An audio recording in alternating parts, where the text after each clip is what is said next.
रत्नागिरी जिल्ह्यातील दापोली तालुक्यातील आंझर्ले येथे असलेल्या प्रसिद्ध कड्यावरच्या गणपती मंदिरात मध्यरात्री चोरीची धक्कादायक घटना घडली असून चोरट्यांनी दानपेटी फोडून सुमारे 90,000 रुपयांचा मुद्देमाल लंपास केला आहे. ही घटना 14 एप्रिल 2026 रोजी पहाटे अंदाजे 2:30 सुमारास घडली असून परिसरात एकच खळबळ उडाली आहे. चोरट्यांनी मंदिराच्या आवाराबाहेर असलेल्या बुरुजाखाली ही पेटी फोडून त्यातील सुमारे 90,000 रुपयांची रोकड आणि लॉकर घेऊन चोरटे पसार झाले.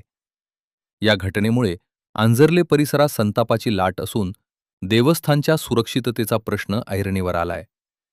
ही संपूर्ण चोरीची घटना मंदिरातील सीसीटीव्ही कॅमेऱ्यात कैद झालीय.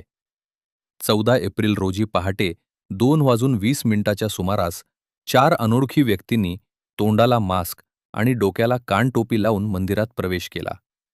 निळ्या रंगाचे जॅकेट आणि काळ्या पॅन्टमधील या चोरट्यांनी पहारीसारख्या हत्यारानं कुलूप तोडले. विशेष म्हणजे दापोली तालुक्यात गेल्या काही दिवसांपासून चोरीच्या घटनांचे सत्र सुरू आहे. 5 दिवसांपूर्वीच गव्हे पवारवाडी येथे 13 लाखांची चोरी झाली असतानाच आता सीसीटीव्ही यंत्रणा असलेल्या मंदिरात चोरी झाल्यानं पोलिसांसमोर मोठे आव्हान उभे राहिले. घटनेची माहिती मिळताच पोलीस निरीक्षक महेश तोरसकर यांनी पथकासह घटनास्थळी भेट देऊन तपासाची चक्र फिरवली आहेत.